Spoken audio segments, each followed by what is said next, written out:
This is the 18 WJTS News. I'm Charlotte Olson. Crews with the Jasper Street Department, along with their contractor, CalCar, began milling Rumbach Avenue between 3rd Avenue and Meridian Road this morning, and paving will continue until tomorrow, October the 13th. This area of road will not be closed, however, motorists can expect delays while the work is being performed. Once again, workers with the Jasper Street Department, along with their contractor, CalCar, spent the day milling Rumbach Avenue between 3rd Avenue and Meridian Road. Work began at 8 a.m. this morning and paving will follow until tomorrow. The area of the road will not be closed, however, you can expect delays and it is subject to change due to inclement weather or any other unforeseen circumstances. Governor Eric Holcomb and Indiana Department of Natural Resources Director Cameron Clark announced yesterday that local Representative Lloyd Arnold of Leavenworth has been appointed to Director of Law Enforcement for the Indiana Department of Natural Resources, and it begins October the 23rd. Arnold has been the state representative for District 74 since November of 2012, serving Crawford, DuBois, Orange, Perry, and Spencer counties. As a state representative, he served as vice chair of the Natural Resource Committee and was a member of the Agriculture, Veterans Affairs, and Public Safety and Elections and Appointments Committees. In a release, Arnold says that he is honored by the opportunity to help lead Indiana's conservation officers. He also added that while it has been a great privilege to represent the citizens of House District 74, he is looking forward to continuing his services to Hoosiers in his new role. Arnold joined the U.S. Army after graduating from Perry Central High School in 1992, and he later joined the Indiana National Guard and was commissioned as a lieutenant in 1998.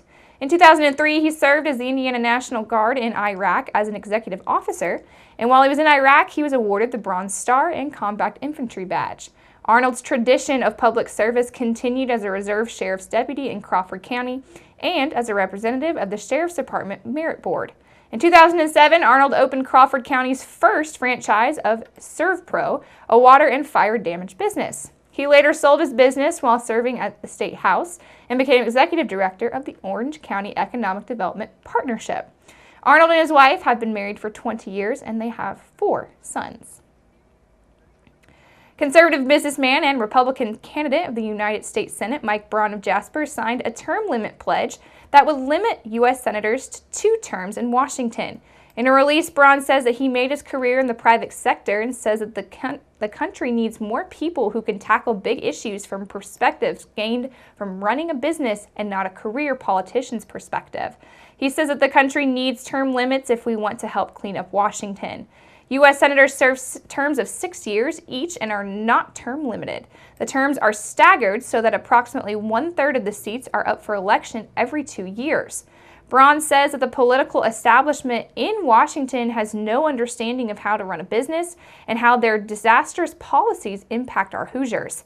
He continued that career politicians are always more worried about winning re-election than delivering results for the American people. Braun signed a term limit pledge offered by U.S. term limits, and he also stated that he would support a constitutional amendment providing term limits for all members of the U.S. Senate and also the House of Representatives. Officials with the City of Jasper's Water Department say that, weather permitting, they are planning to conclude the department's fall hydrant flushing and maintenance program happening on Friday, October the 13th. In the meantime, flushing will continue each day from 7:30 a.m. until 3:30 p.m., and officials, once again with the City of Jasper's Water Department, say that, weather permitting, they are planning to conclude the department's fall hydrant flushing and maintenance program tomorrow, October the 13th.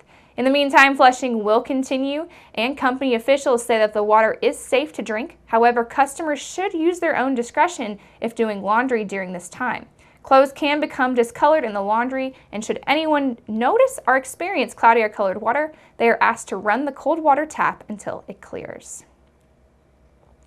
Superior Ag's president and CEO recently presented donation checks to Shared Abundance in Huntingburg and also the Tri-State Food Bank in Evansville. Superior Ag, along with Land O'Lakes Incorporated Foundation, collectively donated $24,000 between the 2 organizations.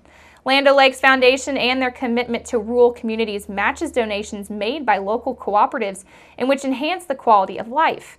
President and CEO of Superior Ag, Barry Day, says that their local farm families feed and fuel the world, and they are committed to do the same. Day says that they are honored to help support local food banks in order to help fight hunger. Superior Ag not only cares about their employees, they also care about local communities. Through monetary donations, employee involvement, and partnerships, Superior Ag is committed to support local organizations, schools, FFA chapters, 4-H clubs, fire departments, and other various community projects. Officials of the City of Huntingburg are making plans to host a pair of meetings next week for 4th Street property and business owners to help present updates for the 4th Street Heritage Trail project. The meetings will take place next Monday, October the 16th at 5:30 p.m. and also on October the 17th at 8:30 a.m. at Huntingburg City Hall on East 4th Street. The meeting will be facilitated by Taylor Siefker Williams Design Group and also VS Engineering. And make sure you keep it right here because up next we're going to take a look at your weather summary.